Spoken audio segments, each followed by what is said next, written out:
श्री सच्चिदानंद सद्गुरु साईनाथ महाराज की जय। सद्गुरु श्री साईनाथुनि शरद बाबूजी की जय।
श्री सच्चिदानंद सद्गुरु साईनाथ महाराज की जय।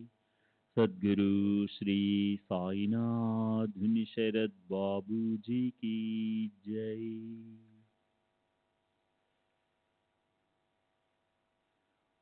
శ్రీ సాయినాథాయ నమః. శ్రీ సాయి సచ్చరిత్రము 5వ అధ్యాయం, నిన్నటి తరువాయి.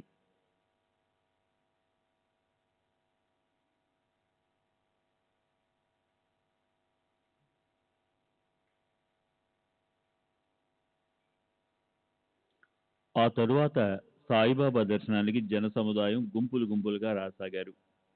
సాయి యొక్క కీర్తి అలా అభివృద్ధి అవుతూ వారి విషయం అహ్మద్ నగర్ వరకు పాకింది.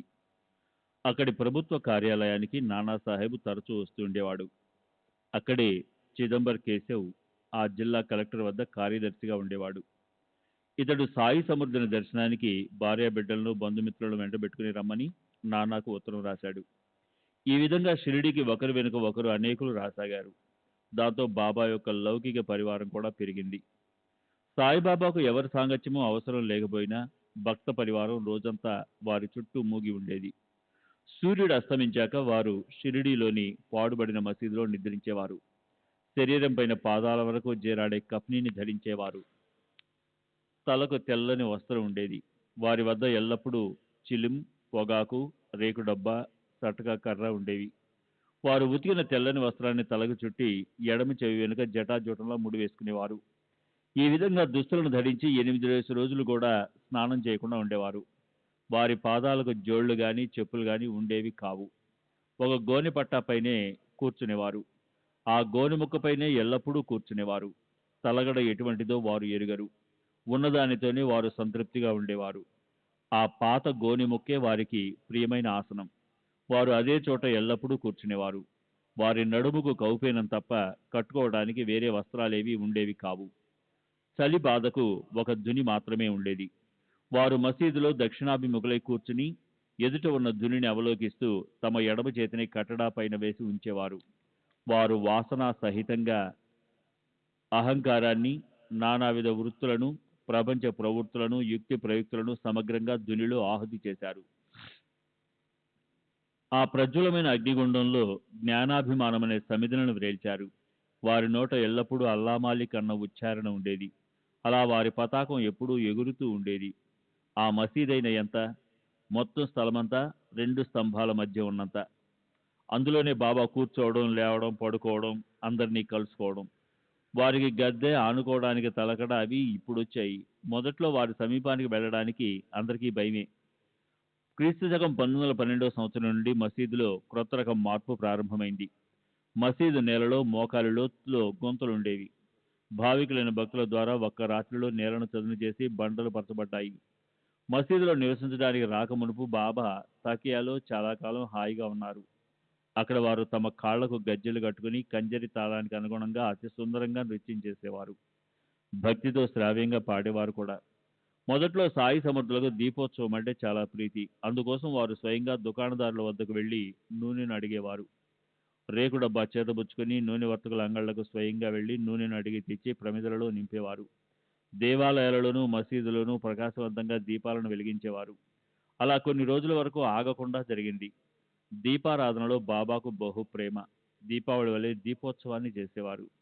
చింకి గుడ్డలతో ఒత్తులను చేసి మసీదులో దీపాలను వెలిగించేవారు. రోజు ఉచితంగా నూనెను అడుక్కుని తెచ్చేవారు. దాంతో వర్తకుల మనసులో దురాలోచన కలిగింది. అందరూ కలిసి ఇక ఈ గొడవకు స్వస్తి చెప్పాలని నిశ్చయించుకున్నారు. తరువాత బాబా నిత్య నియమానుసారం నూనెను అడగడానికి వెళ్ళగా అందరూ కూడా లేదని చెప్పారు. అప్పుడు ఆశ్చర్యంగా ఒక అద్భుతం జరిగింది. బాబా మౌనంగా తిరిగి వచ్చారు. ప్రమిదలలో ఒట్టి పొడి ఒత్తులను వేశారు. నూనె లేకుండా ఏం చేస్తారని వర్తకులు వింతగా చూడసాగారు. బాబా మసీదులో పెట్టగోడి పైన రేకు డబ్బాను తీసుకున్నారు. అందులో నూనె కొంచెమే ఉంది. దాంతో సంధ్యాదీపాన్ని వెలిగించడమే కష్టం. ఆ నూనెలో నీరు పోసి బాబా స్వయంగా త్రాగేశారు. ఆ విధంగా బ్రహ్మార్పణ చేసి ఒట్టి నీటిని తీసుకున్నారు. తరువాత ఆ నీటిని ప్రమిదలలో పోసి వానిలో పొడి ఒత్తులను తడిపి అగ్గిపులను గీచి దీపాలను వెలిగించారు. నీటిలో దీపాలు వెలగడం చూసి వర్తకులు ముక్కు మీద వేలేసుకున్నారు. మేము బాబాతో అబద్ధం చెప్పామని వారిలో వారు అనుకున్నారు. కాసింతైనా నూనె లేకుండా దీపాలు రాత్రంతా వెలిగాయి. వర్తకులు సాయి యొక్క అనుగ్రహానికి పాత్రులు కారని అందరూ అనుకున్నారు. బాబా యొక్క సామర్థ్యం తెలియక అసత్య వచనాలతో అనవసరంగా వారికి సంతాపాన్ని కలిగించి పాపాన్ని తెచ్చుకున్నాం అని వర్తకులు పశ్చాత్తాపడ్డారు. కానీ బాబా మనసులో ఏమనుకోలేదు. వారికి లోకులపై రాగద్వేషాలు లేవు. వారికి శత్రువులు, మిత్రులు అంటూ లేరు. అన్ని ప్రాణులు వారికి సమానమే. ఇప్పుడు పూర్వ కథానుసంధానం. మొహిద్దీన్ కుస్తీలో గెలిచి కీర్తి పొందిన తరువాతి చరిత్ర మహిమను సావధానంలో వినండి. కుస్తీ జరిగిన తర్వాత 5వ సంవత్సరం అహ్మద్నగర్ నివాసి అయిన జవహర్ అలీ అనే ఒక ఫకీరు శిష్యులతో సహా రహతాకు వచ్చాడు. వీరభద్రుని దేవాలయ సమీపంలో ఒక ఖాళీ స్థలాన్ని చూసుకుని అక్కడ తిష్ట వేశాడు. ఫకీరు భాగ్యవంతుడు, అదృష్టవంతుడు కాకపోతే అంతటా ప్రసిద్ధి చెందిన సాయి వంటి గొప్ప శిష్యుడు ఎలా లభిస్తాడు? ఆ ఊళ్ళో అనేక మంది ఉన్నారు. వారిలో ఎంతో మంది క్షత్రియ జాతీయులు కూడా ఉన్నారు. వారిలో ఒకడైన బగు సదాఫల్ ఆ ఫకీరుకు సేవకుడయ్యాడు. ఫకీరు గొప్ప పండితుడు. ఖురాన్ షరీఫ్ అతనికి కరతలామలకం. అందుచేత స్వార్థులు, పరమార్థులు, భావికులు అనేక రకాల వారు అతని చరణాలను ఆశ్రయించారు. అతడక్కడ ఈద్గా నిర్మాణాన్ని ప్రారంభించాడు. అలా కొంతకాలం గడిచాక వీరభద్ర దేవుని అపవిత్రం చేస్తున్నాడన్న ఆరోపణ అతనిపై పడింది. దాంతో ఆ ఈద్గా పని ఆగిపోయింది. ఫకీర్ను ఊరి నుండి బయటికి గెంటేశారు. అక్కడి నుండి అతడు షిర్డీకి వచ్చి మసీదులో బాబా వద్ద ఉన్నాడు. ఫకీరు గొప్ప మృదుభాష కావడంతో ఊరివారు అతని భజనలో పడ్డారు. అతడు బాబాను కూడా ఏదో మాయ చేసి తన వశం చేసుకున్నాడని జనులు అనుకున్నారు. అతడు బాబాతో నువ్వు నా శిష్యుడవని అన్నాడు. వినోద స్వభావం గల బాబా సరే అనగానే అతడు చాలా ఆనందించి బాబాను వెంట తీసుకుని వెళ్ళాడు. బాబా వంటి సాధు స్వభావం గల శిష్యునికి జవహర్ అలీ గురువయ్యాడు. ఆ ఇద్దరు రహతాలో ఉండడానికి నిశ్చయించుకున్నారు. గురువుకు శిష్యుని గొప్పతనం తెలియదు, కానీ శిష్యునికి గురువు యొక్క అవగుణాలు తెలుసు. అయినా గురువును ఎన్నడూ అనాదరణ చేయకుండా శిష్యుని స్వధర్మాన్ని పాటించారు. గురువు నోటి నుండి వెడలిన వచనాలను యోగ్యాయోగ్యాలను చూడకుండా తూచా తప్పకుండా పాటించారు. గురువు ఇంటికి నీరు కూడా మోశారు. గురుసేవ చేస్తూ అప్పుడప్పుడు షిరిడీకి వచ్చేవారు. అలా ఉండగా అప్పుడు ఏం జరిగిందంటే, అలా తరచూ వస్తూ పోతూ ఉన్న బాబా రాహతాలోనే ఉండసాగారు. బాబా ఫకీర్ వశమైపోయారు. ఇక షిరిడి విడిచిపెట్టలేనని అందరికీ అనిపించింది. జవహర్ అలీ తన యోగ బలంతో సాయిని ఆకట్టుకున్నాడని జనులకు అనిపించింది.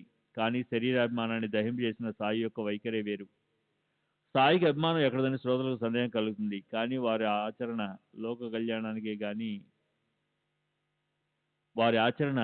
కళ్యాణానికే. వారి అవతరణ కార్యం ఇదే. షిరిడీలోని భక్తులకు బాబా యందు అమితమైన ప్రేమ. వారికి బాబా తమ వద్ద లేకపోవడం అసమంజసంగా అనిపించింది. తమ సర్వస్వాన్ని జవహర్ అలీ ఆధీనం చేసిన సాయిని చూచి షిరిడి గ్రామస్తులు మనోవేదనకు గురయ్యారు. సాయిని ఏ విధంగా తమ స్వాధీనంలోకి తెచ్చుకోవాలి అన్న ఆలోచనలో పడ్డారు. ఆ ఇద్దరి గురు శిష్యుల ఐక్యత బంగారం దాని మెరుగు, దీపం దాని వెలుగు వలె ఉండేది. షిరిడీలోని భక్త సమూహం రహతాలోని ఈద్గా వద్దకు వెళ్లారు. గట్టి ప్రయత్నం చేసి బాబాను వెంట పెట్టుకుని షిరిడి తిరిగి రావాలని అనుకున్నారు.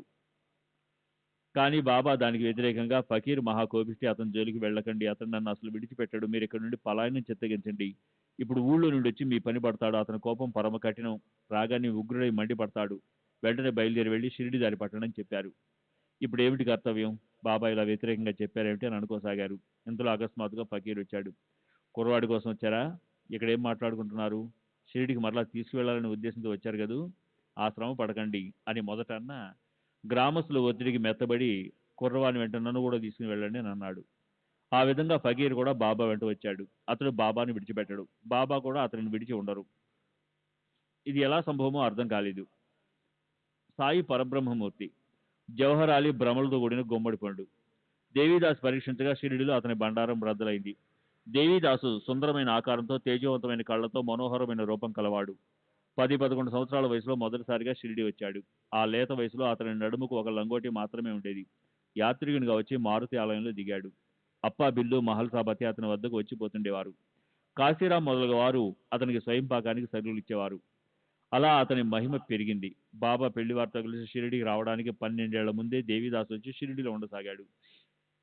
ఇతడు అప్పా బిల్లుకు పలక పైన వ్రాయుడు నేర్పించాడు. వెంకటేశ స్తోత్రం చదివించేవాడు. అందరితో కంఠస్థం చేయించేవాడు. అలా పాఠాలు నియమంగా జరిగేవి. దేవీదాసు మహాజ్ఞాని.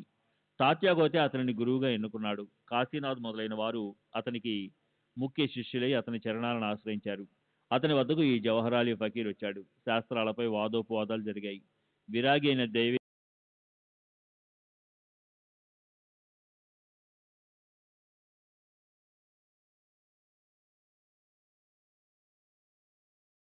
ఫకీర్ను ఓడించగా ఆ ఫకీర్ను అక్కడి నుండి తరిమేశారు. అతడు అక్కడి నుండి పోయి వైజాపూర్లో ఉన్నాడు. అనేక సంవత్సరాలకు తిరిగి వచ్చి సాయినాథుని నమస్కరించాడు. తను గురువు, అతని శిష్యుడు అన్న అతని భ్రమ తొలగిపోయింది. బాబా అతనిని పూర్వం వలనే సత్కరించారు. పశ్చాత్తాపంతో అతడు పరిశుద్ధుడయ్యాడు. ఇటువంటివి బాబా అగాధలీలలు. ఫకీర్ యొక్క భ్రమలు విధివశాత్తు తొలగిపోయే వరకు తాను గురువు, బాబా శిష్యుడు అనే భావాన్ని బాబా ఆదరించారు. అతని గురు పదవి అతనిది, మన శిష్య పదవి మనది అన్నది ఇక్కడ ఉపదేశం. దీనిని సాయినాథులు స్వయంగా ఆచరించారు. మనం ఎవరికి సంబంధించిన వారమైనా కావచ్చు, లేదా ఎవరినైనా మనవారుగా చేసుకోవచ్చు. దీనికంటే వేరుగా ఉండడం మంచిది కాదు. దానివల్ల భవసాగర తీరాన్ని చేరుకోలేరు. ఈ సందర్భంలో ఇది ఒక బోధ. కానీ అహాన్ని త్యజించాలని మనసును నిశ్చయించుకున్న వారు అరుదు. అట్టి నిరభిమానులు శరీరాభిమానాన్ని జయించగలరు. ఇక్కడ స్వబుద్ధి, కల్పన, చాతుర్యం పనికిరావు. తమ హితాన్ని సాధించదలిచిన వారు అభిమాన రహితంగా ప్రవర్తించాలి. శరీరాభిమానాన్ని దహింపజేసుకున్న వారే శరీరాన్ని సార్థకం చేసుకున్నట్లు. అటివారు పరమార్థాన్ని సాధించడానికి ఎవరికైనా శిష్యులవుతారు. విషయాలకు అతీతమైన బాబా యొక్క మనోస్థితిని గమనించిన వారంతా విస్మయం చెందేవారు. బాబా లేత వయసును చూచి మనోహర రూపాన్ని చూచి జనులు విడ్డూరపోయేవారు. జ్ఞానుల శరీర వ్యవహారాలు వారి పూర్వ కర్మానుసారం జరుగుతాయి. వారికి ప్రారంధ కర్మల భారం బాధలు ఉండవు. కర్మకు తాము కర్తలమని వారు తలపోయారు. సూర్యుడు అంధకారంలోకి ప్రవేశించినట్లు జ్ఞానుల బుద్ధి ద్వైత భావంలో ఉండదు. వారికి విశ్వమంతా ఆత్మస్వరూపమే. వారు అద్వైతంలో ఉంటారు. గురు శిష్యుల ఈ వ్యవహారాన్ని సాయి యొక్క పరమభక్తుడైన మహల్సాబ చెప్పగా ఆద్యంతం అట్లాగే వినిపించాను. ఈ కథను ఇంతటితో చాలించి ఇంతకంటే గహనమైన తరువాతి చరిత్రను యథాక్రమంగా చెప్తాను. సావధానంగా శ్రవణం చేయండి. మసీదు పూర్వం ఎలా ఉండేది, ఎలా శ్రమపడి నేలను చదును చేశారు, సాయి హిందువా లేక ముసల్మాన్ అన్నది ఎవరికి నిశ్చయంగా తెలియదన్న విషయం, దౌతి పోతి ఖండయోగాది ప్రక్రియల గురించి, భక్తుల కర్మలను బాబా అనుభవించడం మొదలైన విషయాలు తర్వాత తర్వాత మనవి చేస్తాను. హేమాడు సాయికి శరణుజొచ్చి వారి చరణ ప్రసాదమైన ఈ కథా నిరూపణాన్ని శ్రవణం చేస్తే దురిత నివారణము పుణ్య పావనమని చెప్తున్నాడు. స్వస్తి శ్రీ సంతసజ్జన ప్రేరితము భక్త హేమాడు పంత విరచితమైన శ్రీ సాయి సమర్థ సచ్చరితంలో శ్రీ సాయి పునః ప్రకటమను 5వ అధ్యాయం సంపూర్ణం. శ్రీ సద్గురు సాయినాథార్పణమస్తు. శుభం భవతు. శ్రీ సచ్చిదానంద సద్గురు సాయినాథ్ మహారాజ్ की जय. सद्गुरु श्री साईनाथ शरद बाबू जी की जय.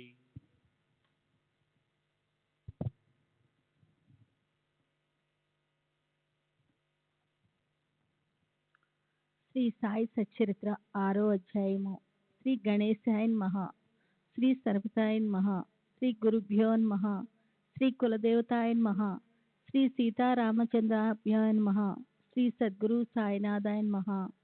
ప్రాపంచిక వ్యవహారంలోనైనా పారమార్థంలోనైనా సద్గురువే మనల్ని నడిపించే నావికుడు అయినప్పుడు వారే మనల్ని తీసుకువెళ్ళి ఆవలి ఒడ్డును దించుతారు. సద్గురు అన్న పదము మనసులో మెదలగానే మొదట సాయే గుర్తుకొస్తారు. ప్రత్యక్షంగా వారు మన ఎదుట నిలిచి తమ అభయహస్తాన్ని మన శిరస్సున ఉంచుతారు. తునిలోని విభూతితో ఉన్న వారి వరదహస్తము మన మస్తకాన్ని తాకగానే హృదయంలో ఆనందం ఉప్పొంగుతుంది. ప్రేమ కళ్ళ నుండి ప్రవహిస్తుంది. గురువు యొక్క కరస్పర్శలోని విశిష్టత ఆశ్చర్యకరము. ఆ స్పర్శ ప్రళయాగ్నిలో కూడా దహింపబడిని సూక్ష్మ శరీరాన్ని దహింపజేసి భస్మీపూతం చేస్తుంది. దేవుని కథ విశేషాలను విందేశీలో వేదన కలిగి అసంబద్ధంగా సాగే వారికి కూడా అది స్థిరత్వాన్ని కలిగిస్తుంది. సాయి తమ కరకమలాన్ని సరస్సుపై ఉంచితే అనేక జన్మల పరిపాక్వ పాపాలు ప్రక్షాళనమై భక్తులు పావనలవుతారు. వారి సుందర రూపాన్ని చూస్తుంటే పరమానందంతో కంఠము గద్గతమవుతుంది. కళ్ళ నుండి ఆనంద బాష్పాలు ప్రవహిస్తాయి. హృదయంలో అష్టభావాలు ప్రకటమవుతాయి. సోహం భావం జాగృతమై ఆత్మానందం కలుగుతుంది. నేను నువ్వు అనే భేదభావం వెంటనే సమసిపోయి సమరసమైన అద్వైత భావం కలుగుతుంది. పురాణాలను పవిత్ర గ్రంథాలను చదువుతుంటే అడుగడుగునా సద్గురువు స్మరణకు వస్తారు. సాయిబాబా రామునిలా కృష్ణునిలా నడిస్తూ తమ చరిత్రను తామే వినిపిస్తారు. భాగవతం వినటానికి కూర్చుంటే సాయి సఖీ సికంతం కృష్ణునిలాగా భక్తుల హితం కోసం ఉద్ధవ గీతను గానం చేస్తున్నట్లు అనిపిస్తుంది. ఊరికే మాట్లాడుతూ కూర్చుంటే కూడా తమ అనుభవాన్ని చెప్పాలని అకస్మాత్తుగా సాయినాథుని కథ గుర్తుకు వస్తుంది. చెప్పటానికి కాగితం తీసుకుని వ్రాద్దామనుకుంటే అక్షరానికి అక్షరము జోడించడం వీలు కాదు. కానీ అదే సాయి తమ శక్తితో వ్రాయిస్తే రచనాధార ఆగకుండా సాగుతుంది. అహంభావం తలెత్తినప్పుడల్లా వారు దాన్ని తమ హస్తంతో క్రిందికి అంచివేసి తమ శక్తిపాతంతో శిష్యులను కృతార్థం చేస్తారు.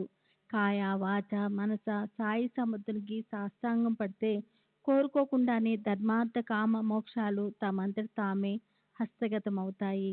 కర్మ జ్ఞాన భక్తి యోగాలని ఈ 4 మార్గాల ద్వారానే ఈశ్వర ప్రాప్తి. ఈ 4 దిక్కుల నుండి బయలుదేరినప్పటికీ ఇవి మనల్ని గమ్యానికి చేర్చుతాయి. భక్తి మార్గము 9 వనం వంటిది. కుంతలతో కూడిన అతి కష్టమైన మార్గము. ఒక్కో అడుగు వేస్తూ నడిచే ఇరుకు మార్గము అయినా అది హరి సమీపానికి తీసుకుని వెళుతుంది. ముళ్ళను తొలగించుకొని అడుగు వేయాలి. ఇదొక్కటే సులభోపాయము. అప్పుడే నిర్భయంగా మన ధామాన్ని మనం చేరుకుంటామని గురుమాత స్పష్టంగా చెప్పారు. మనోమాలిన్యాన్ని భక్తితో శుభ్రం చేస్తే వైరాగ్యం వికసిస్తుంది. జ్ఞానం పుష్పించి కైవల్యం ఫలం లభిస్తుంది. ఆత్మానందం కలుగుతుంది. జనన మరణాలు కూడా తప్పుతాయి. పరమార్థం స్వయం సిద్ధుడు. అతడే త్రివద రూపమైన సచ్చిదానందుడు. ఉపాధిని గ్రహించి భక్తులకు జ్ఞానబోధ చేయటానికి ప్రకటమయ్యాడు. పరమార్థము సత్వరజస గుణములనే 3 గుణాలలో వ్యక్తమవగానే మాయ కూడా క్రియాప్రక్తమై సత్వరజోస్తమ గుణాలను సుస్పష్టంగా వ్యక్తం చేసింది. మట్టితో తయారైన ఒక విశిష్ట ఆకారం పేరు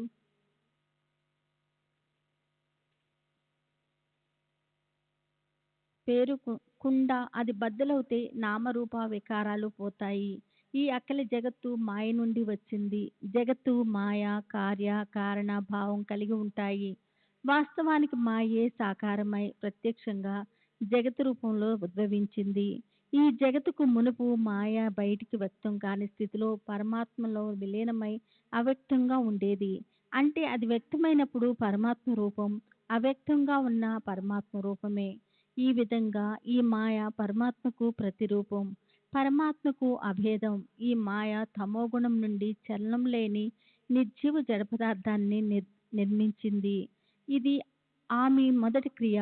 తర్వాత మాయ యొక్క రజోగుణము పరమార్థం యొక్క చిత్కళతో కలిసి ఉభయ స్వభావ గుణాలతో విశ్వ చైతన్యమైంది.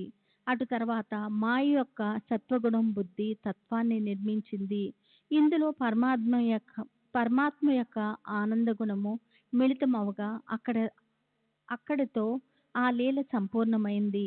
ఈ విధంగా మాయ మహావికారి క్రియాపాదిని గ్రహించినంత వరకు, పై తెలిసిన పదార్థాలను నిర్మించినంత వరకు త్రిగుణాలు అవ్యక్తంగానే ఉంటాయి.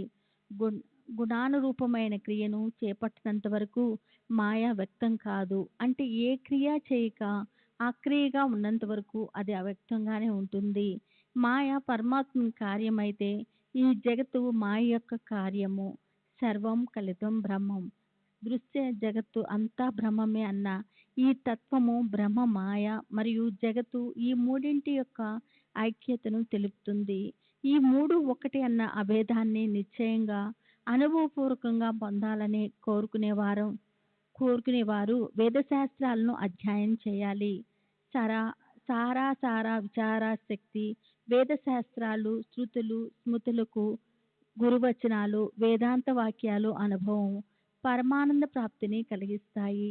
నా భక్తుల గృహాల్లో అన్న వస్త్రాలకు లోటుండదని సాయి అభయమిచ్చిన విషయము భక్తులకు అవగతమే. నన్ను అనన్యంగా భజించే వారి యొక్క మరియు నిత్యము పవిత్ర మనసులతో నన్ను సేవించే వారి యోగక్షేమాలు సహించడం నా వ్రతము. ఈ భగవద్గీత వచన ప్రమాణంగా తీసుకోండి. ఇక్కడ అన్న వస్త్రాలకు కొరతే ఉండదు. వాని కొరకు మీ శక్తిని వ్యర్థం చేసుకోకండి అని సాయి అన్నారు. లౌకికమైన గౌరవ మర్యాదలను వదిలిపెట్టి దేవుని ద్వారం వద్ద తలను వంచండి. దేవుని ఎదుటే కొంగు చాచండి. దేవుని అనుగ్రహాన్ని పొందండి. లోకులు గౌరవించినంత మాత్రాన తనకు తాను మర్చిపోవాలా? ఆరాధ్యమూర్తి యొక్క అంతఃకరణ కరుణతో కరిగిపోయి చెమటలు పట్టాలి. ఈ ధ్యేయం మీదే ప్రీతి కలగాలి. సర్వేంద్రియాలను భక్తి పిచ్చి పట్టాలి. ఇంద్రియ వికారాలు భక్తి వైపు మొగ్గాలి. ఇక ఇతర కోరికలు ఏముంటాయి? ఇతర విషయాలపై ప్రీతి లేకుండా ఎల్లప్పుడూ భజన జరగాలి. మనసు అన్నిటినీ మర్చిపోయేలా నామస్మరణ యందు లగ్నం అవ్వాలి. అప్పుడు శరీరము, గృహము, ధనము ఇవి గుర్తుండవు. చిత్తము పరమానందంలో నిమగ్నమవుతుంది. మనసు నిశ్చయంగా సమదర్శి అయి పరిపూర్ణమైన ప్రశాంతతను పొందుతుంది. ఈ సత్సంగం చేసిన ఫలితంగా చిత్తవృత్తి శాంతించాలి. అనేక విషయాలపై చంచలంగా భ్రమించే మనసుకు తల్లీనత ఎక్కడిది? శ్రోతలు ఈ సాయి చరిత్రను శ్రవణం చేస్తే మనసు భక్తి వైపు మళ్ళుతుంది. అందువల్ల సావధానులై శ్రద్ధగా భక్తిభావంతో ఈ కథను వినండి. కథలలోని విషయాలను వింటే చంచలమైన మనసుకు తృప్తి, విశ్రాంతి కలుగుతాయి. అశాంతి నివృత్తి అయి సుఖము కలుగుతుంది. ఇప్పుడు పూర్వకథానుసంధానము శిథిలావస్థలో ఉన్న మసీదును మర్మతు చేసే విషయము శ్రీరామ జన్మ కథా సంకీర్తనం గురించి మనవి చేస్తాను. గోపాలగుండు అనే భక్తునికి బాబా యందు అమిత భక్తి. బాబా నామాన్ని ఎల్లప్పుడూ జపిస్తూ కాలం గడిపేవాడు. అతనికి సంతానం శ్రీ సచ్చిదానంద సద్గురు సాయినాథ్ మహారాజ్ కి జై. సద్గురు శ్రీ సాయినాథ్.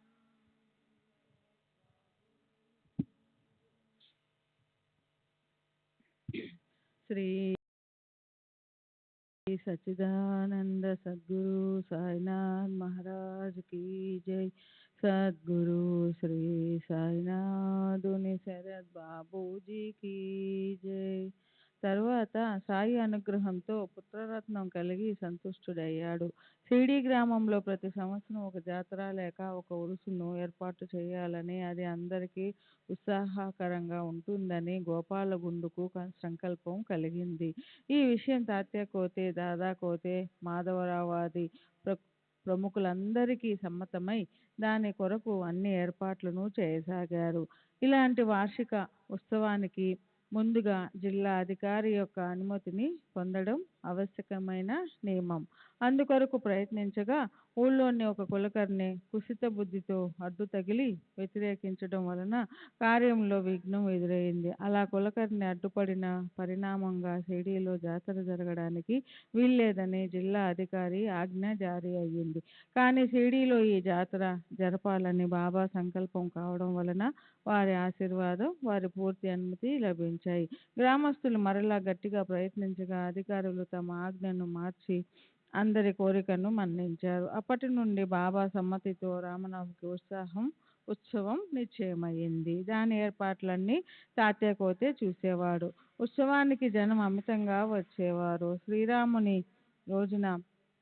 శ్రీరామనవమి రోజున భజన, పూజ, సమారంభాలతో రకరకాల బాజా భజంత్రీలతో నలువైపుల నుండి యాత్రికులు బాగా వచ్చేవారు. ప్రతి సంవత్సరం 2 కొత్త పతాకాలను వాయిద్యాలతో ఊరేగించి తెచ్చి మసీదు శిఖరానికి కడుతారు. అవి అక్కడే ఉంటాయి. వానిలో ఒకటి నిమోన్కరది, రెండవ పతాకం దాము అన్నది. ఆర్భాటంగా ఊరేగింపు ముగిశాక అవి శిఖరంపై ఎగురుతూ ఉంటాయి. శ్రీరామ నవమి ఉత్సవం ఉరుసులో నుండి ఎలా ఉద్భవించిందన్న ఆశ్చర్యకరమైన కథను వినండి. సిడి యొక్క గౌరవాన్ని తెలుపుతుంది. శక సంవత్సరం 1833లో శ్రీరామనవమి మొదట ఉరుసు నుండి పుట్టింది. అప్పటి నుండి నిరాటంకంగా జరుగుతూ ఉంది. ప్రసిద్ధి చెందిన కృష్ణ జోగేశ్వర భీష్మునికి పరమ కళ్యాణప్రదమైన రామనవమి ఉత్సవం జరిపించాలన్న సంకల్పం కలిగింది. అప్పటి వరకు కేవలం ఉరుసు జాతర మాత్రమే సాగేది. అందులో నుండి ఆ 7 శుభప్రదమైన ఈ రామజన్మోత్సవం ఉద్భవించింది. ఓసారి భీష్ముడు ప్రశాంతంగా వాడాలో కూర్చొని ఉండగా కాకా మహాజని పూజా సామగ్రితో మసీదుకు బయలుదేరాడు. కాకా మనసులో సాయి దర్శన లాలస. ఆ పైన ఉరుసు ఉత్సవం. కాకా ఉత్సవానికై ఒకరోజు ముందుగానే షిరిడీలో హాజరయ్యాడు. సరి అయిన ఆ సమయంలో భీష్ముడు కాకాతో నాకొక మంచి ఆలోచన స్ఫురించింది. నీవు నాకు సహాయం చేస్తావా అని అడిగాడు. రామజన్మదినమైన ఈ రోజు ఇక్కడ ప్రతి సంవత్సరం ఉరుసు జరుగుతుంది. ఉరుసుతో పాటు రామజన్మోత్సవాన్ని కూడా ఏ శ్రమ లేకుండా జరపడానికి ఇది మంచి అవకాశం అని అన్నాడు. అతని అభిప్రాయం కాకాకు నచ్చింది. ముందు బాబా అనుమతి తీసుకో, వారి ఆజ్ఞ ఉండాలి గాని ఇక కార్యానికి ఏ ఆలస్యం లేదు అని చెప్పాడు. ఉత్సవంలో సంకీర్తన అవసరం. మరి ఎవరు చేస్తారు అన్న ప్రశ్న. ఈ చిన్న గ్రామంలో హరిదాస్ ఎక్కడి నుండి వస్తాడు అన్న ఒక సమస్య ఎదురయ్యింది.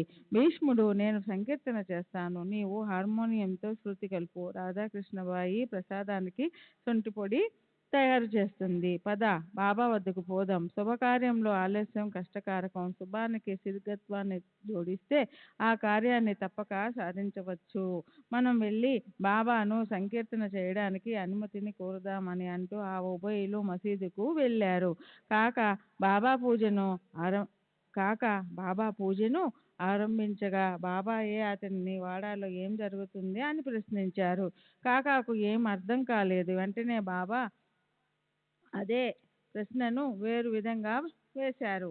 భీష్మునితో ఏం బువా ఏమిటి అంటున్నావు అని అడిగారు. అప్పుడు కాకాకు గుర్తుకు వచ్చింది. తమ ఉద్దేశాన్ని బాబాతో విన్నవించాడు. బాబాకు ఆ విషయం నచ్చింది. అలా ఉత్సవం నిశ్చయమైంది.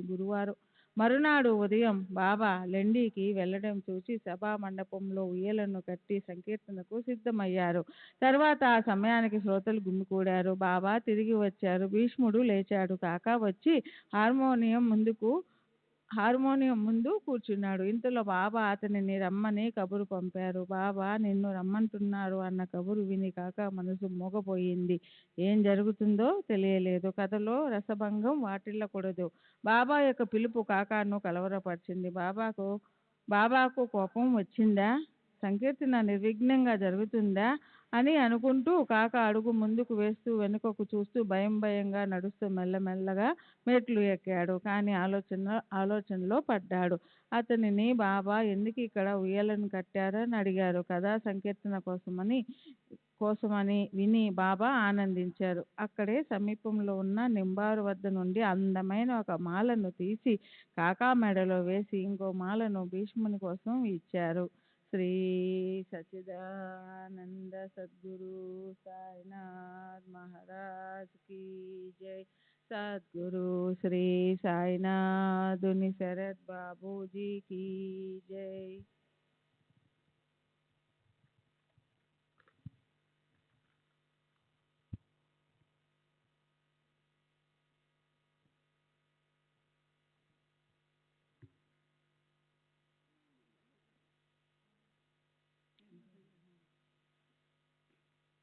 ఊయలను కూర్చి అడిగినప్పుడు భయపడ్డ కాక మెడలో మాల పడగానే అందరికీ ఊరట కలిగింది. అసలే భీష్ముడు బహుశ్రుత వివిధ కథాపారంగతుడు కనుక సంకీర్తన రసభరితంగా సాగింది. శ్రోతలు అపరిమిత ఆనందాన్ని పొందారు. బాబా కూడా అప్పుడు ప్రసన్న వదనులయ్యారు.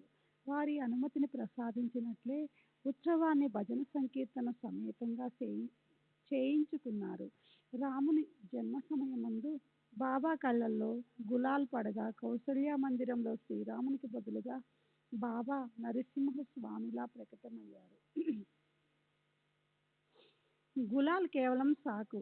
రాముని జన్మలోని ఉత్సాహంతో అహమును రావణాసురుడు నటిస్తాడు. అంటే దుర్వృత్తి అనే రాక్షసుడు వస్తాడు. అకస్మాత్తుగా బాబాకు కోపం వచ్చింది. నరసింహుని ప్రత్యక్ష అవతారంగా తిట్లను శాపాలను అమితంగా కురిపించారు. ఊయలను మొక్కలు చేస్తారేమో, దాన్ని ఎలా భద్రపరచాలి అని రాధాకృష్ణమాయకి మనసులో చింత పట్టుకుంది. అందుచేత దాన్ని వెంటనే విప్పేయమని వెనక నుండి అనగా కాకా ఊయలను విప్పటానికి ముందుకు జరిగాడు. అప్పుడు బాబా అత్యంత కోపంతో కాకా మీదకు ఉరికాడు. ఊయలను విప్పే పని ఆగిపోయింది. బాబా వెంటనే చల్లబడ్డారు. తరువాత మధ్యాహ్నం ఊయలను విప్పటానికి బాబా అనుమతిని కోరగా బాబా ఆశ్చర్యంగా అప్పుడే ఊయలను ఎందుకు విప్పుతారు, ఇంకా దీని అవసరం ఉంది కదా అని అన్నారు. ఆ అవసరం ఏమిటి? సాయి వచనాలు ఊరికి అన్నవి కావు అని ఆలోచించగా బాబా చెప్పిన మాట నిజమే. ఉత్సవం ఇంకా సమాప్తి కాలేదని వారి బుద్ధికి స్ఫురించింది. ఉత్సవం జరిగిన మరునాడు గోపాలకాల జరిగితేనే కానీ ఉత్సవం సంపూర్ణం కాదు. అందువల్ల రెండవ రోజు గోపాలకాల కీర్తన జరిగాక ఊయలను విప్పటానికి బాబా అనుజ్ఞ ఇచ్చారు. తరువాత సంవత్సరం భీష్ముడు లేడు. సంకీర్తనను బాలభువా సుతారుకు రప్పించవలనని తలచారు. కానీ అతను కవట్యాకు వెళ్ళవలసి ఉంది. అందువలన కాకా మహాజని అర్వచనీయ తుకారాముని ప్రసిద్ధి చెందిన బాలభువ అనే భక్తుని తీసుకువచ్చి అతనితో ఉత్సవాన్ని చేయించారు. ఆ బాలభువ కూడా దొరకని సమక్షంలో కీర్తనకు కాకాయే నడుము కట్టాల్సి వచ్చేది. అతనికి దాసగన్ రచించిన రామనవమి కథ బాగా తెలుసు. 3వ సంవత్సరంలో బాలభువ సతార్కర్ సమయానికి షిరిడీ రావటం ఎలా జరిగిందో శ్రద్ధగా వినండి. సాయిబాబా కీర్తిని విని వారిని దర్శించుకోవాలన్న కోరిక బాలభువ మనసులో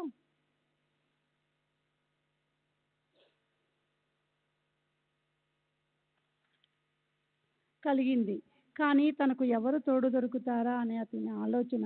బాలభువ స్వయంగా హరిదాస్ సతారాలో ఉండేవాడు. కానీ అప్పుడు ముంబైలో పరేల్ అన్న చోట ఉన్నాడు. సతారా జిల్లా బిర్హడ్ సిద్ధ కవట్యాలో ఒక దేవస్థానం ఉంది. అక్కడ రామనవమికి ప్రతి ఏడు బువా సంకీర్తన చేసేవాడు. ఆషాఢ ఏకాదశి చైత్రమాసంలో శ్రీరామనవమి ఈ 2 వార్షికోత్సవాలు జరపడానికి బువ్వా నియమింపబడ్డాడు. అక్కడి రాజశాసనం ప్రకారం ప్రభుత్వం ఆ దేవుని ఖర్చుకు రూ. 124 సంస్థానానికి ఇవ్వవలసి ఉండేది. ఈ 2 ఉత్సవాలకు బాలబువ్వాకు రూ. 30 సంభావన ఇచ్చేవారు. కానీ ఆ సంవత్సరం కపట్యాలో మహమ్మారి వచ్చి గ్రామస్తులు కష్టాల్లో పడ్డారు. అందువలన ఊరు ఖాళీ అయిపోయింది. రామనవమి ఉత్సవం ఆగిపోయింది. శ్రీ సచ్చిదానంద సద్గురు సాయినాథ్ మహారాజ్ కీ జై. సద్గురు శ్రీ సాయినాథుని శరత్ బాబూజీ కీ.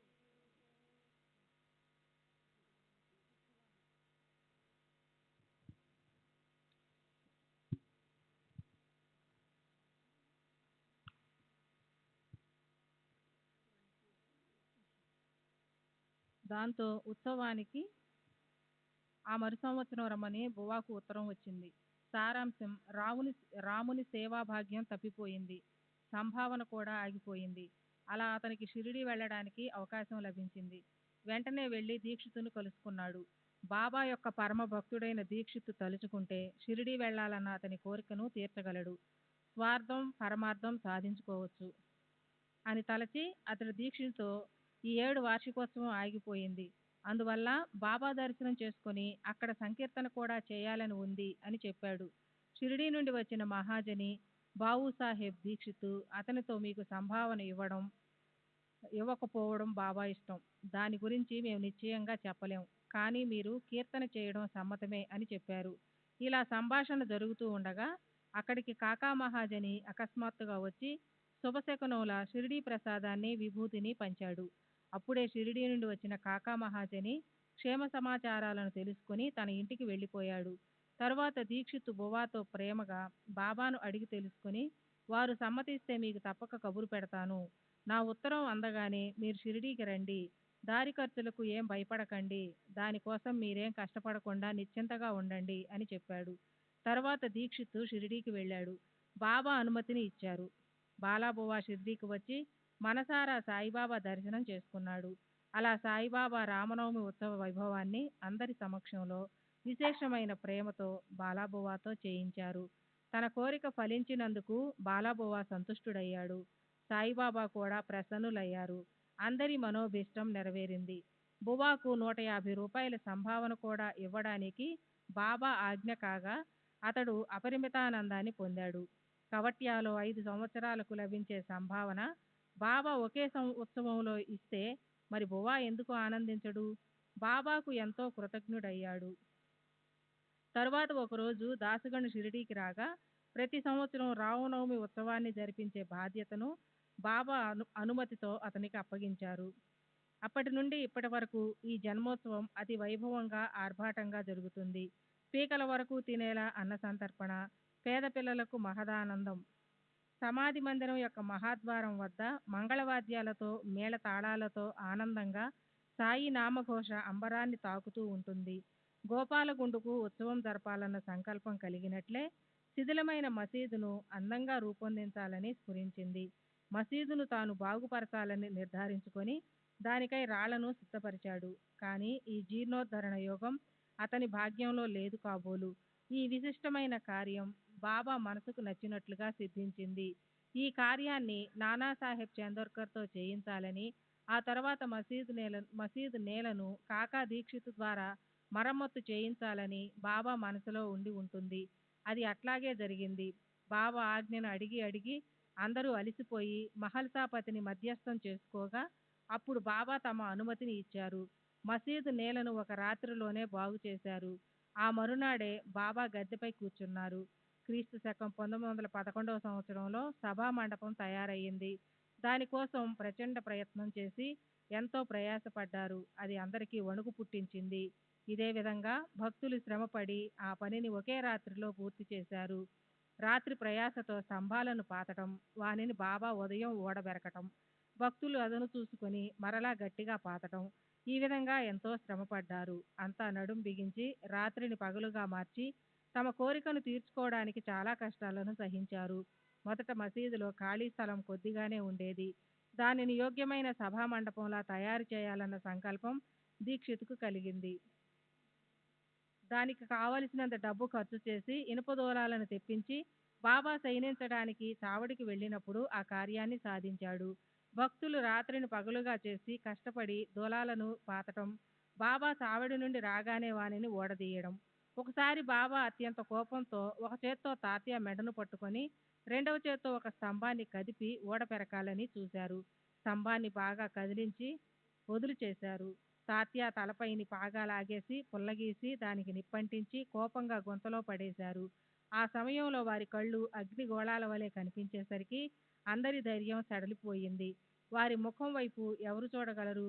వెంటనే బాబా తమ కఫినీ జేబులో చెయ్యి వేసి ₹1 బయటకు తీసి అది సుముహూర్తం అన్నట్లుగా అక్కడ దానిని కూడా నిక్షిప్తం చేశారు. తిట్లను శాపాలను వర్షంలా కురిపించారు. తాత్య కూడా మనసులో చాలా కలవరపడ్డాడు. ఆ వికట పరిస్థితి ఎలా జరిగిందా అని జనులు భక్తులు ఆశ్చర్యపోయారు. ఈ రోజు ఎందుకీ దుశ్శకునాలు? తాత్య పటేల్ కలిగిన ఈ బాధ ఎలా తొలుగుతుంది? బాగోజీ సిండే ధైర్యం చేసి మెల్లమెల్లగా ముందుకు జరిగాడు. కానీ అతడు కూడా బాబా చేతికి చిక్కాడు. బాబా అతనిని తమ ఇష్టం వచ్చినట్లుగా బాగా గుద్దారు. మాధవరావు కూడా వారి చేతిలో పట్టుపడ్డాడు. అతడు కూడా ఇటుక దెబ్బల ప్రసాదాన్ని పొందాడు. మధ్యస్థంగా వెళ్ళిన వారిని కూడా బాబా దెబ్బలతో అనుగ్రహించారు. బాబా ఎదుటపడి తాత్యాను ఎవరు విడిపించగలరు అని అనుకుంటూ ఉండగా బాబా కోపం సన్నగిల్లి శాంతించారు. వెంటనే అంగడి వాణిని పిలిపించి జరీ అంచు తలపాగాని తెప్పించారు. దానిని తామే స్వయంగా తాత్యాను సన్మానించారా అన్నట్లు అతని తలకు కట్టారు. ఆ కోపానికి కారణమేమిటి? తాత్యాపై విరుచుకుపడడం, అరవడం ఎందుకు అని భక్తులు ఆశ్చర్యపోయారు. బాబాకు ఎందుకు కోపం వచ్చింది? క్షణంలోనే ప్రసన్న చిత్తులయ్యారు. దీనికి కారణం ఎవరికీ ఏమీ తెలియదు. బాబా ఒకప్పుడు శాంతచిత్తులై ఉంటారు. కథలను కబుర్లను ప్రేమగా చెబుతారు. మరు నిమిషం ఏ కారణం లేకుండానే అకస్మాత్తుగా కోపోద్దీపితులవుతారు. ఇట్టి బాబా విషయాలు ఒకటి చెప్తూ ఉంటే మరొకటి గుర్తుకు వస్తాయి. ఏది చెప్పాలి, ఏది మానాలి? పక్షపాతం తగదు కదా. నా ఇష్టాయిష్టాలు చూడడం తగదు. ఈ కథలను శ్రవణం చేయాలన్న శ్రోతల కోరికను తీర్చే కథలు సందర్భానుసారంగా ఉంటాయి. తరువాతి అధ్యాయంలో వృద్ధుల నోటి నుండి విన్నవారి గతి చరితాలను శ్రవణం చేయండి. సాయిబాబా హిందువా లేక ముసల్మానా అన్న విషయాన్ని నాకు తోచిన విధంగా తెలియచేస్తాను. బాబా దక్షిణ నెపంతో డబ్బు తీసుకుని దేవాలయ జీర్ణోద్ధరణకై ఖర్చు చేయడం, ధౌతి పోతి కండయోగంతో తమ శరీరాన్ని ఎలా కష్టపెట్టేవారు, పరుల కోసం ఎలా శ్రమ పడతారు, భక్తుల కష్టాలను ఎలా నివారిస్తారు అన్న వివరాలు తరువాతి అధ్యాయంలో స్పష్టమవుతాయి. వీనిని విని శ్రోతలు సంతుష్టులవ్వండి. స్వస్తి శ్రీ సంతసజ్జన ప్రేరితము భక్త హేమాడ్ పంత్ విరచితము అయిన శ్రీ సాయి సమర్థ సచరితంలో రామ జన్మోత్సవ కథా వివరణ అన్న 6వ అధ్యాయం సంపూర్ణం. శ్రీ సద్గురు సాయినాథార్పణమస్తు. శుభం భవతు. శ్రీ సచ్చిదానంద సద్గురు సాయినాథ్ మహారాజ్ की जय. సద్గురు శ్రీ సాయినాథ్ శరద్ బాబూజీ की जय. శ్రీ సాయి సచరిత్ర 7వ అధ్యాయం. ఇప్పుడు పూర్వ కథను గుర్తుకు తెచ్చుకుందాం. దేవాలయాలను బాగుపరచటంలో బాబాకు ఎంత ప్రీతి! బాబా పరోపకార్యార్థం ఎలా శ్రమపడేవారు, తమ భక్తులను ఎలా చూసుకునేవారు, భక్తుల కష్టాలను సహించడానికి తమ శరీరాన్ని ఎలా శ్రమ పెట్టేవారు, సమాధి, ఖండయోగం, ధౌతి, పోతి మొదలగు ప్రయోగాలను చేసేవారు. చేతులు కాళ్ళు శిరస్సును వేరుగా చేసి మరలా వానిని పూర్వంలా కలిపేవారు. బాబాను హిందువు అనుకుంటే యవనుని వలె, యవనుడు అనుకుంటే సులక్షణమైన హిందువు వలె కనిపించే విలక్షణమైన అవతారం వారిది. ఏ పండితుడు వారిని వర్ణించగలడు? వారు హిందువా లేక మహమ్మదీయ జాతికి చెందిన వారా అని అణుమాత్రమైనా అంతు చెక్కలేదు. వారెప్పుడూ రెండు జాతుల వారిని సమానంగా చూచేవారు. హిందువుల రామనవమి పండుగను స్వయంగా జరిపించేవారు. సభామండపంలో మధ్య ఊయలను కట్టించి కథా సంకీర్తనను చేయించేవారు. తమ సమక్షంలో ఊయల ఉండగా రామకీర్తనను చేయించేవారు. అదే రాత్రి మహమ్మదీయులకు కూడా సందల్ అంటే చందనోత్సవం ఊరేగింపుకు అనుమతినిచ్చేవారు. చాలా మంది మహమ్మదీయులు చందన ఊరేగింపు ఉత్సవాన్ని వైభవంగా జరుపుకునేవారు. బాబా ఉభయ ఉత్సవాలను సంతోషంగా సమానంగా జరిపించేవారు. రామనవమి రోజున కుస్తీ పోటీలను పెట్టింపజేసి ఉత్సాహంగా కంకణాలను, తలపాగాలను, గుర్రాలను బహుమతిగా ప్రదానం చేసేవారు. గోకులాష్టమి పండగ వస్తే గోపాలకాల జరిపించేవారు. అట్లే ముసల్మానుల పండగ వస్తే నమాజు చదవడానికి అడ్డు పెట్టేవారు కాదు. ఒకసారి మొహరం పండుగ రాగా ముసల్మానులు కొందరు మసీదుకు వచ్చి ఒక తాబూతుని చేయించి ఊళ్ళో ఊరేగించాలన్నారు. అట్లే బాబా ఆజ్ఞానుసారం తాబూతుని తయారు చేసి 4 రోజులుంచి 5వ రోజున దానిని క్రిందకు దించేశారు. అయినా బాబా మనసుకు సంతోషం లేదు, దుఃఖము లేదు. బాబా ముసల్మాన్ అనుకుందామా అనుకుంటే వారి చెవులు కుట్టి ఉండేవి. హిందువు అని అనుకుందామంటే వారి సుంతి ప్రమాణం. అలా హిందువు కానీ ముసల్మాను కానీ పావన అవతారం సాయిది. వారిని హిందువు అనుకుంటే సదా మసీదులో నివాసం, యవనులు అని అనుకుంటే మసీదులో అహర్నిశలు అగ్నిహోత్రం, మసీదులో విసరటం, మసీదులో ఘంటావాదన, శంఖానినాదం, మసీదులో అగ్నికాహుతులు. ఇక వారు ముసల్మాన్ ఎలా అవుతారు? ఎల్లప్పుడూ మసీదులో భజనలు, ఆర్ఘ్యపాద్య పూజ్యలు, అన్న సంతర్పణలు. ఇక వారు ముసల్మాన్ ఎలా అవుతారు? ముసల్మాన్ అనుకుంటే వారిని బ్రాహ్మణోత్తములు పూజిస్తారు. అగ్నిహోత్రులు అభిమానాన్ని మడిని విడిచి వారి చరణాలకు సాష్టాంగ పడతారు. అలా జనులు ఆశ్చర్యపోతారు. ప్రత్యక్షంగా అనుభవాలను పొందాలని వచ్చిన జనులు కూడా అట్లే ప్రవర్తిస్తారు. బాబా దర్శనంతో నోట మాట రాక మౌనం వహిస్తారు. ఎప్పుడూ హరి శరణులో ఉండే వారిని హిందువని ముసల్మానని ఎలా అనగలం? శూద్రుడు గాని అతిశూద్రుడు గాని జాతి విహీనుడు గాని యోగ్యతను గుర్తించడానికి జాతి ఏమాత్రం ప్రమాణం కాదు. వారు జాతి భేదాలు లేక హిందువునైనా ముసల్మానునైనా అన్ని వర్ణాలను సమానంగా చూస్తారు. వారికి శరీర అభిమానం లేదు. ఫకీరుల బంతిలో కూర్చొని ఆ సమయానికి లభించిన మాంసాన్ని లేదా చేపలను తినేవారు. అక్కడ కుక్కలు మూతి పెట్టిన అసహించుకునేవారు కాదు. రైతులు ధాన్యం కొరత ఏర్పడితే అవసరానికి వాడుకోవడానికి ఆ సంవత్సరంలో పండిన ధాన్యాన్ని, గోధుమలను ముందుగానే పోగు చేసి సంచుల్లో కట్టి ఉంచుతారు. సచిదానంద సాయినాథ్ మహారాజ్ की जय. సద్గురు శ్రీ సాయినాథుని శరత్ బాబూజీకి జై. అట్లే మసీదులో బస్తాలతో నింపి పెట్టేవారు. గోధుమలను విసురుకోవటానికి అక్కడ తిరగలి ఉండేది. చెరగటానికి చేటలు కూడా ఉండేవి. సంసారానికి అవసరమైన వాటికి ఏ కొరత లేదు.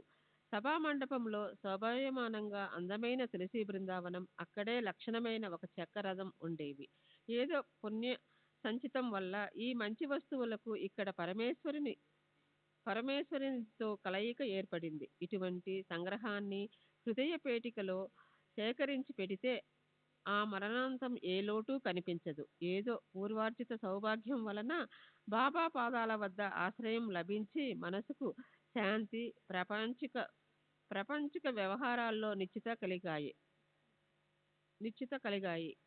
నిక్షింత కలిగాయి.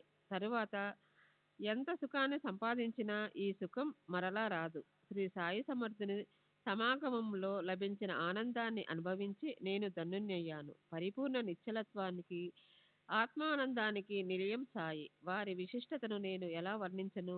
వారి చరణాలను ఆశ్రయించిన వారు అక్కడే స్థిరపడిపోయారు. మృగచర్మాన్ని దండాన్ని పట్టుకుని తిరిగే తాపసులు, హరిద్వారాది తీర్థక్షేత్రాలలోని వారు, సన్యాసులు, త్యాగులు, బైరాగులు, బిచ్చగాళ్ళు మొదలగు అనేక రకాల జనులు బాబా వద్దకు వచ్చేవారు. బాబా మాట్లాడుతూ, తిరుగుతూ, నవ్వుతూ ఉండేవారు. వారి జిహ్వపై నిరంతరం అల్లా మాలిక్ అన్న నామం ఉండేది. వారికి వాదాలు, వితండవాదాలు అయిష్టం. వారి వద్ద ఎల్లప్పుడూ సటాకా ఉండేది. వారు గొప్ప తపస్వి. మనోవికారాలను అణచివేసి ఇంద్రియాలను నిగ్రహించిన వారు. వారి వాక్కు నుండి పూర్ణ వేదాంతం స్రవిస్తుంది. చివరకు వారి అంతు ఎవరికీ చిక్కలేదు. లక్ష్మీపుత్రునైనా, శ్రీమంతునైనా, బికారి వంటి పేదవాణ్ణైనా ఉభయులను ఒకే త్రాసులో తూచేవారు. ఎవరివైనా మంచి పనులు, చెడు పనులు, మనసులోని మర్మాలు వారికి తెలిసేవి. భక్తుల రహస్యాలను వారికి మాత్రమే అర్థమయ్యేలా చెప్పి వారిని ఆశ్చర్యపరిచేవారు. వారు జ్ఞాన భండారం, కానీ ఏమీ ఎరగనట్లుగా అజ్ఞాని వలె నటించేవారు. గౌరవాలు, సన్మానాలు వారికి అసహ్యం. ఇవి శ్రీ సాయి లక్షణాలు. వారు మానవ శరీరంలో ఉన్న వారి చర్యలలో అపూర్వమైన దివ్యత్వం ఉండేది. షిరిడీలోని ప్రత్యక్ష దైవం వీరే అని జనులంతా భావించేవారు. బాబా చమత్కారాలను పామరునైన నేను ఎంతని వర్ణించను. వారు షిరిడీలోని దేవతల ఆలయాలను చక్కగా పునరుద్ధరణ చేసేవారు. షిరిడీలోని గ్రామ దేవతలు గణపతి, ఉమామహేశ్వరుని మరియు మారుతి మందిరాలను తాత్యాపాటుల ద్వారా పునరుద్ధరణ చేయించారు. భక్తుల వద్ద నుండి దక్షిణ నెపంతో పుచ్చుకున్న డబ్బును కొంత ధర్మకార్యాలకు వినియోగించి మిగతా డబ్బును తిరిగి భక్తులకు ఇచ్చేసేవారు. ప్రతిరోజు ఒకరికి 30, ఒకరికి 10, 15 లేక 50 తమకు తోచినట్లుగా సంతోషంగా పంచేవారు. అలా ధర్మంగా వచ్చిన డబ్బును పుచ్చుకున్న వారు దానిని సద్వినియోగం చేయాలని అనుకునేవారు. బాబా మనసులో కూడా ఆ అభిప్రాయం ఉండేది. సాయిబాబా దర్శనంతో అనేకులు ఆరోగ్యవంతులు అయ్యారు. అనేక మంది దుష్టులు శిష్టులయ్యారు. ఎంతో మంది కుష్ఠవ్యాధి నయమైంది. అనేకులు తమ అభిష్టాలను పొందారు. వారి చరణాలను ఆశ్రయించిన మాత్రాన అంజనం గాని ఆకురసం కానీ వేయకుండానే అనేక మంది అందులకు కళ్ళు చూపు వచ్చింది. అనేక మంది కుట్టివాళ్ళు కాళ్ళు బాగయ్యాయి. అమోఘమైన వారి మహిమ యొక్క అంతు ఎవరికి దొరకదు. యాత్రికులు నలువైపుల నుండి అసహ్యంగా వారి వద్దకు రాసాగారు. శ్రీ సచ్చిదానంద సద్గురు సాయినాథ్ శ్రీ సాయినాథుని శరత్ బాబూజీకి జై. బాబా దుని సమీపంలో మలమూత్రాలను విసర్జించేవారు. ఒకప్పుడు స్నానం చేసేవారు, మరొకప్పుడు చేసేవారు కాదు. ఎప్పుడూ ధ్యాన నిమగ్నులై ఉండేవారు. మొదట్లో బాబా తలకు తెల్లటి పాగా కట్టుకొని, నడుముకు స్వచ్ఛమైన లుంగీని కట్టుకొని, శరీరం పైన జుబ్బా కానీ చొక్కా కానీ తొడుగుకునేవారు. మొదట్లో బాబా ఊరి వారికి వైద్యం చేసేవారు. మరలా పరీక్షించి మందులను ఇచ్చేవారు. వారి హస్తవాసి మంచిదన్న కీర్తితో వైద్యుడిగా ప్రసిద్ధి చెందారు. ఒకసారి ఒక భక్తునికి కళ్ళు బాగా వాచి 2 కనుగుడ్లు ఎర్రని గోళాల వలె అయ్యాయి. షిరిడీలో వైద్యులెవరూ దొరకలేదు. అమాయకుడైన ఆ భక్తుడు పాపం బాబాకు కళ్ళను చూపించాడు. బాబా వెంటనే జీడిగింజలను చితక కొట్టి ముద్దలా చేశారు. కొందరు సురమాను పెడతారు, కొందరు ఆవు పాలతో కట్టుకడతారు, కొందరు చల్లని కర్పూరపు బిళ్ళ కానీ లేక అంజనం కానీ వేస్తారు. కానీ బాబా పద్ధతే వేరు. ఒక ముద్దను తమ చేతుల్లోకి తీసుకొని ఒక్కో కంట్లో బాగా నింపి బట్టతో కట్టుకట్టారు. ఉదయం కళ్ళకు కట్టిన పట్టీని విప్పి కళ్ళపై నీరు ధారగా పోశారు. కళ్ళ వాపంతా తగ్గిపోయి కళ్ళు శుభ్రమయ్యాయి. సుకుమారమైన నాజూకు కళ్ళల్లో జీడిగింజలను వేస్తే కళ్ళు మండలేదు సరికదా, కళ్ళు జబ్బు పారిపోయింది. ఇలా అనేక అనుభవాలు. బాబాకు దౌతి పోతి వంటి యోగ క్రియలు తెలుసు. ఎవరికీ తెలియకుండా ఒక ఏకాంత స్థలానికి వెళ్ళి స్నానం చేసేటప్పుడు ప్రేగులను బయటకు తీసి కడిగి శుభ్రం చేసి ఎండబెట్టేవారు. మసీదు నుండి బావి ఎంత దూరాన ఉందో అంత దూరంలోనే ముందుకు వెళితే అక్కడ మర్రి చెట్టు, దాని అవతల ఒక బావి ఉండేవి. 2 రోజులకు ఒకసారి బాబా అక్కడికి వెళ్ళేవారు. మిట్ట మధ్యాహ్నము మండుటెండలో అక్కడ ఎవరూ లేకుండా చూచి తాము స్వయంగా నీరు చేదుకొని మొహం కడుక్కునేవారు. ఇలా ఒకసారి బాబా స్నానానికి కూర్చొని ప్రేగులను తీసి వాటిని త్వరగా కడగసాగారు. మేకను కోసినప్పుడు ప్రేగులను బయటకు తీసి శుభ్రం చేసి చుట్టపెట్టేలా బాబా వారి ప్రేగులను బయటకు తీసి లోపల బయట స్వచ్ఛంగా శుభ్రం చేసి జామ చెట్టుపై పరిచి ఎండబెట్టేవారు. జనులు అది చూసి ఆశ్చర్యపోయేవారు. బాబా యొక్క ఈ అద్భుత లీలను తమ కళ్ళతో చూచిన వారిలో కొందరు ఇప్పటికీ షిరిడీలో ఉన్నారు. వారు బాబాను అపూర్వమైన వ్యక్తి అనేవారు. ఒక్కోసారి ఖండయోగ ప్రక్రియలో బాబా తమ యొక్క కాళ్ళు చేతులను వేరువేరుగా వారి అవయవాలు మసీదులో అక్కడక్కడ పడి ఉండేవి. ఇలా వారి శరీరం భయంకరంగా ఖండాలుగా పడి ఉన్నప్పుడు ఆ వింతను చూడాలని ప్రజలు పరిగెడి వెళ్తే బాబా వారికి యథాప్రకారం పూర్తిగా కనిపించేవారు. ఒకసారి బాబా అవయవాలను ముక్కలుగా చూసిన వ్యక్తి బాబాను ఏ దుర్మార్గుడో అత్యాచారం చేసి హతమార్చాడు అని చాలా గాబరా పడ్డాడు. మసీదులో బాబా అవయవాలు వేరువేరుగా విడివిడిగా నలుదిక్కులా పడి ఉన్నాయి. అర్ధరాత్రి సమయం, వారి వద్ద ఎవరూ లేరు అని తనలో బాధపడ్డాడు. ఈ విషయాన్ని ఎవరితోనైనా చెబితే తనకే ముప్పు అని తలచి వెళ్ళి బయట కూర్చున్నాడు. ఇది సాయి యొక్క యోగ క్రియ అని అతను అసలు ఎరుగడు.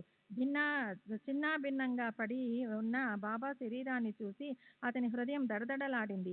ఎవరికైనా ఈ విషయాన్ని తెలియజేయాలని ఉన్న బాబా శరీరాన్ని చూసి అతని హృదయము ఎవరికైనా ఈ విషయాన్ని తెలియచేయాలని ఉన్నా అతనికి తెలియచేయాలని అతనికి అనిపించింది. కానీ మొదట ఈ కబురు తెలిసినందుకు తనే అపరాధి అని నిశ్చయమవుతుందని అని అనేక రకరకాలుగా ఊహించి ఎవరికీ చెప్పలేదు. తెల్లవారుఝామున మరలా వెళ్ళి చూసి విస్మితుడయ్యాడు. తన ముందు చూసినదంతా అదృశ్యమైపోయింది. బాబా క్షేమంగా తన స్థానంలో కూర్చొని ఉన్నారు. ఇది కల కాదు కదా అని ఆ వ్యక్తి విస్తుపోయాడు. ఈ దౌతి పోతి యోగ ప్రక్రియలను బాబా బాల్యం నుంచి ఆచరించేవారు. వారి యోగ స్థితి ఎవరికీ అర్థం కాని ఆగమ్య గోచరం. బాబా ఎవరిదైనా దమ్మిడికైనా తాకేవారు కాదు. వారి సుగుణాల కారణంగా ప్రఖ్యాతిని పొందారు. పేదలకు దుర్భరులకు ఆరోగ్యాన్నిచ్చి ఆ ప్రాంతంలో వైద్యుడన్న కీర్తిని పొందారు. వారు కేవలం పరుల కొరకు వైద్యులు తమ విషయంలో అత్యంత వైరాగ్యంగా ఉండేవారు. పరోపకారానికి సహించరాని బాధలను సహించేవారు. ఈ విషయంలో శ్రోతలకు నేనొక విలక్షణమైన కథను మనవి చేస్తాను. దాంతో బాబా యొక్క సర్వవ్యాపకత్వము వారి దయార్థత విదితమవుతాయి. క్రీస్తుశకము 1910వ సంవత్సరంలో దీపావళి ముందు ఘనత్రయోదశి రోజు బాబా మామూలుగా దుని వద్ద కూర్చుని దునిలో కట్టెలను కాల్చుతున్నారు. దుని బాగా ప్రజ్వరిల్లి ఉండగా బాబా తన చేతిని నిప్పులో దూర్చి నిశ్చింతగా కూర్చుంటే వారి చేయి కాలింది. వారి సేవకుడైన మాధవ ఆ దృశ్యాన్ని చూశాడు. మాధవరావు దేశపాండే కూడా వారి వద్ద ఉన్నాడు. వెంటనే బాబా వెనుకకు పరిగెత్తాడు. వారి నడుము పట్టుకొని వెనుకకు లాగి, దేవా ఎందుకిలా చేశారని అడిగాడు. బాబా తేరుకొని ఒక పసిపాప తల్లి చంకలో నుండి హఠాత్తుగా జారి కమ్మరి వాని కొలిమిలో పడింది. ఒక కమ్మరి వాని భార్య తన భర్త పిలుపు విని బిడ్డను ఒడిలో వేసుకొని కొలిమి తిత్తిని ఊదసాగింది. అలా కొలిమిని ఊదుతూ పరధ్యానంలో తన ఒడిలోని బిడ్డ ఉన్న విషయం మరచిపోయింది. పిల్ల దుడుకుగా జారిపోతే నేను వెంటనే పైకి లేవనెత్తాను శ్యామ. ఆ బిడ్డను బయటకు తీయబోతే ఇలా జరిగింది. ఈ చేయి కాలితే కాలని బిడ్డ ప్రాణం దక్కింది కదా అని అన్నారు.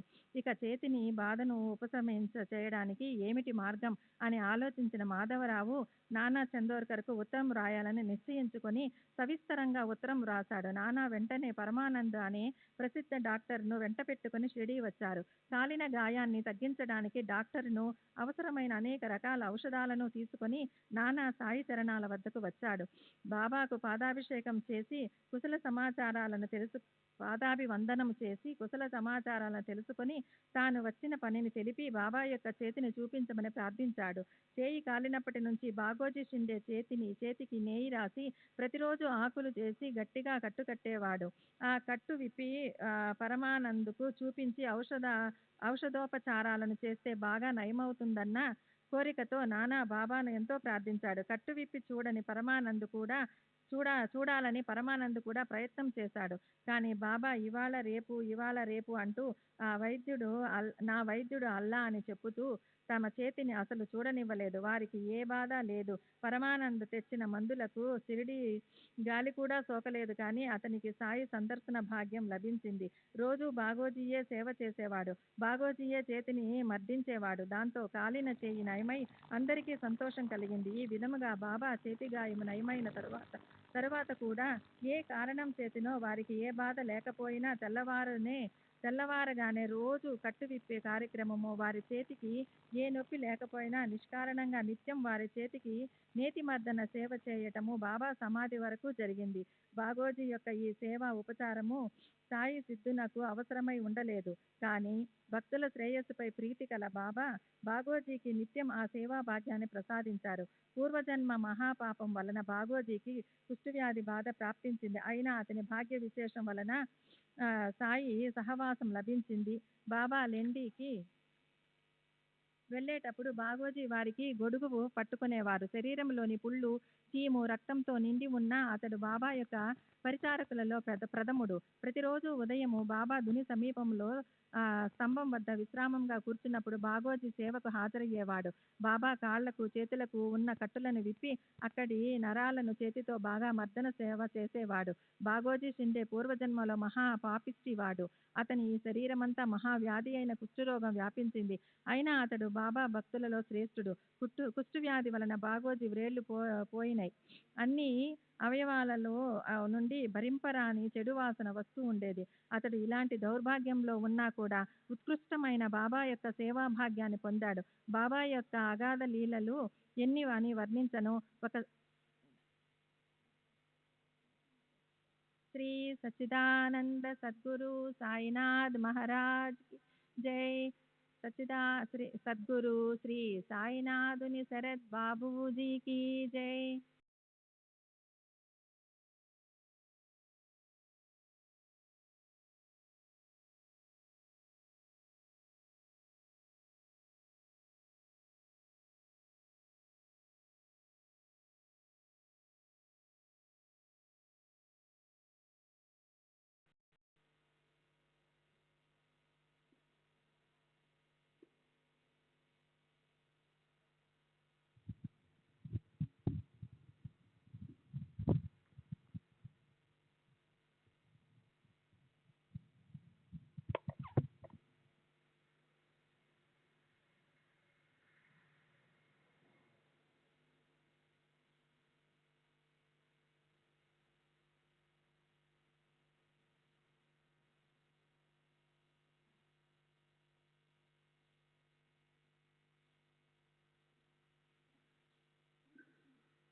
శ్రీ సచ్చిదానంద సద్గురు సాయినాథ్ మహారాజ్ की जय.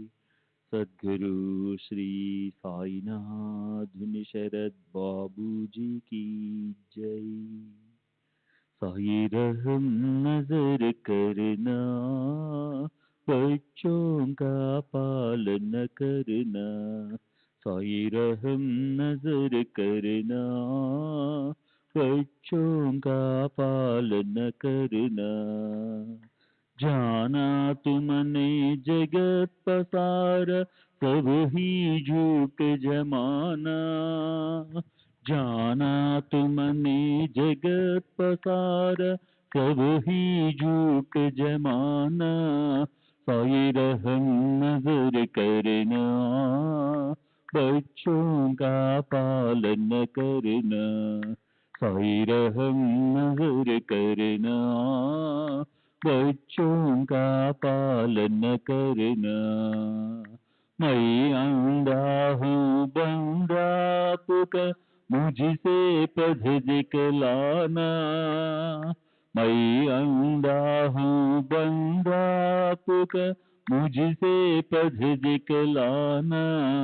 साई रहम नजर करना, बच्चों का पालन करना. साई रहम नजर करना, बच्चों का पालन करना. दासगणु कहे अब क्या बोलूं, थक गई मेरी रसना. दासगणु कहे अब क्या बोलूं, थक गई मेरी रसना. साई रहम नजर करना, बच्चों का पालन करना. साई रहम नजर करना, बच्चों का पालन करना. रहमो नजर करो अब मोरे साई, तुम बिना नहीं मुझे माँ बाप भाई. रहमो नजर करो मैं अंधा हूँ बंदा तुम्हारा. तुम्हारा, मैं अंधा हूँ बंदा तुम्हारा, मैं ना जानू, मैं ना जानू, मैं ना जानू, अल्लाह इलाही रहमो नजरो करो, रहमो नजरो करो, अब मोरे साई तुम बिना नहीं मुझे माँ बाप भाई, रहमो नजरो करो, खाली जमाना मैंने गमाया, काली जमाना मैंने गमाया, साथी आखिर का, साथी आखिर का, साथी आखिर का, तुम बिना कोई, रहमो नजरो करो, रहमो नजरो करो, अब मोरे साई तुम बिना नहीं मुझे माँ बाप भाई, रहमो नजरो करो, अपने मस्जिद का झाड़ू गणो है, अपने मस्जिद का झाड़ू गणो है, मालिक हमारे, मालिक हमारे, मालिक हमारे, तुम बाबा साई, रहमो नजरो करो, रहमो नजरो करो, अब मोरे साई तुम बिना नहीं मुझे माँ बाप भाई, रहमो नजरो करो। श्री सच्चिदानंद सद्गुरु साईनाथ महाराज की जय। सद्गुरु श्री साईनाथ निशरद बाबू जी की जय।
श्री सच्चिदानंद सद्गुरु साईनाथ महाराज की जय। सद्गुरु श्री साईनाथुनि शरद बाबू जी की जय।